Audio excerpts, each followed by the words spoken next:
फिर दिन हुआ,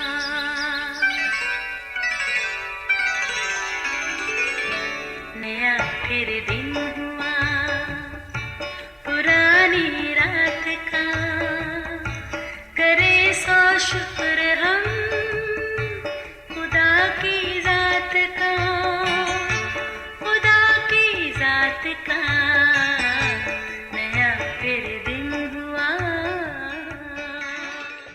आज की आयत, मगर जब हम सब के बेनकाब चेहरों से खुदावंद के जलाल इस तरह मुनक्कस होता है जिस तरह आईने में, तो उस खुदावंद के वसीला से जो रूह है हम उसी जलाली सूरत में दर्जा बदर्जा बदलते जाते हैं। दूसरा करंथियों 3 बाब 18वीं आयत। अजीज़ों, क्या आपको कभी ऐसा कोई फल खाने का इत्तेफाक हुआ जिसमें फल का अपना कोई मज़ा ही नहीं, ना रंग ना खुशबू, या कभी ऐसी कोई सब्ज़ी जो देखने में बनावटी और चखने में बेमज़ा हो? यकीनन ऐसा अक्सर होता है। हम सब इसकी वजह भी अच्छे से जानते हैं। यानी जब फलों को जल्दी से पकाने की कोशिश की जाती है ताकि मंडी में भेजकर मुनाफा कमाया जाए, ऐसे में उसकी लज्जत, जायका, खुशबू और कुदरती तौर पर पाई जाने वाली हर शय ख़त्म हो जाती है। ये बात तो ठीक है कि दरख्त पर पके फल का मुकाबला स्टोर में रख कर पकाने का मुकाबला नहीं कर सकता।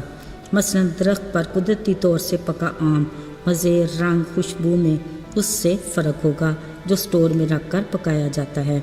दूसरे बाकी फलों के लिए भी कुछ ऐसा ही है। अक्सर फल अभी गदरे ही होते हैं कि उन्हें तोड़कर पैक करके स्टोर में या मंडी में भेजे जाते हैं। सब्जियों में से अक्सर टमाटर की पैदावार के साथ कुछ ऐसा ही किया जाता है। इन पर कुछ ऐसा स्प्रे किया जाता है कि जल्दी से सुर्ख हो जाएं। यूँ ये खाने के लायक तो हो जाते हैं मगर लज्जत और महक से आरी होते हैं उन टमाटरों से जो आहिस्ता आहिस्ता पौधों पर ही पकते हैं। अजीज़ों, एक बार एक जोड़ा अपने बेटे की पहली सालगिरह मना रहे थे। बड़े से बर्थडे केक पर एक कैंडल लगी देखकर मुस्कुराने लगे। इनकी मुस्कुराहट की वजह मुझे समझ में आई। शायद ये थी कि कैंडल्स की तादाद बढ़ने में न जाने कितना वक्त लग जाए। याद रहे, बलूगत तक पहुंचने का कोई आसान और छोटा रास्ता नहीं। कुछ वक्त दरकार ज़रूर होता है और यही कुदरत का असूल भी है। जिस तरह जिस्मानी तौर पर बालिग होने में बरसों लग जाते हैं, इस तरह फल को कुदरती तौर पर तैयार होने और पकने में एक पूरा मौसम दरकार होता है। अब अगर हम रूह के फल की बात करें तो इसका भी यही असूल है। यानी मसीह जैसे मिजाज और किरदार के बनने और तैयार होने में और रूहानी नशोनुमा में भी वक्त दरकार है। असल में हम ऐसे दौर में हैं कि हर वक्त हवा के घोड़े पर सवार रहते हैं। हमें ये फ़िक्र होती है कि हम तेज़ी से आगे बढ़ें, लेकिन खुदा चाहता है कि हम मजबूत और पुख्ता हों, क्योंकि वो हमारी ज़िंदगी पर अब्दियत के लिए नज़र डालता है। इसलिए उसे कोई जल्दी नहीं होती। अगरचे वो हमें रूहानी तौर पर तब्दील करके फ़ौरन अपनी में मजबूती भी दे सकता है, लेकिन खुदा चाहता है कि वो हमें आहिस्ता आहिस्ता बढ़ाए और तरक्की दे। याद रहे, यसू अपने शागिर्दों की तरबियत और अपनी रफ़ाकत में मजबूत बनाने के लिए एहतियात और तवज्जो से काम लेते थे।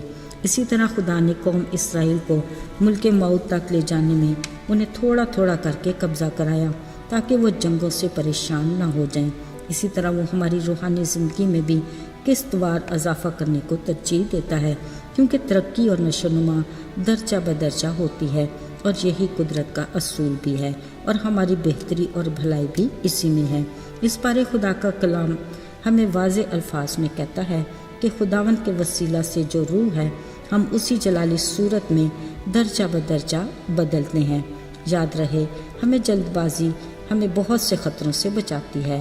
शायद हम खुद को एकदम रूहानियत में मजबूत होने का दावा करके गुरूर और तकब्बर या किसी खुशफहमी का शिकार हो जाएं, जो खुदा को किसी तौर भी पसंद नहीं। या कभी हम खुशफहमी का शिकार होकर ऐसा भी सोचते हैं जैसे हमारी सारी ज़िंदगी उसी के लिए इस्तेमाल हो रही है और हम खुदावन में मजबूत हैं, मगर असल में ऐसा होता नहीं। ये हमारी गलत फहमी है। हमारी ज़िंदगी का बेशतर हिस्सा हमारी अपनी मर्ज़ी से ही गुजर रहा होता है। अजीज़ों, खुदा चाहता है कि हम मसीह के पूरे कद के अंदाज़ा तक पहुँच जाएं। वो चाहता है कि उसके रूह का फल हमारी ज़िंदगी में भरपूर तरीके से काम करे, जिसमें मोहब्बत, मेहरबानी, नेकी, इत्मीनान, खुशी, तहम्मुल, हिल्म ایمانداری اور پرہیزگاری شامل ہے۔ ان پھلوں کو ہمارے مزاج اور کردار میں پنپنے کے لیے بھی وقت درکار ہوتا ہے۔ اس کے لیے ہمیں تجربے سے معلوم کرنا ہے کہ اس کی ہمارے لیے کیا مرضی ہے۔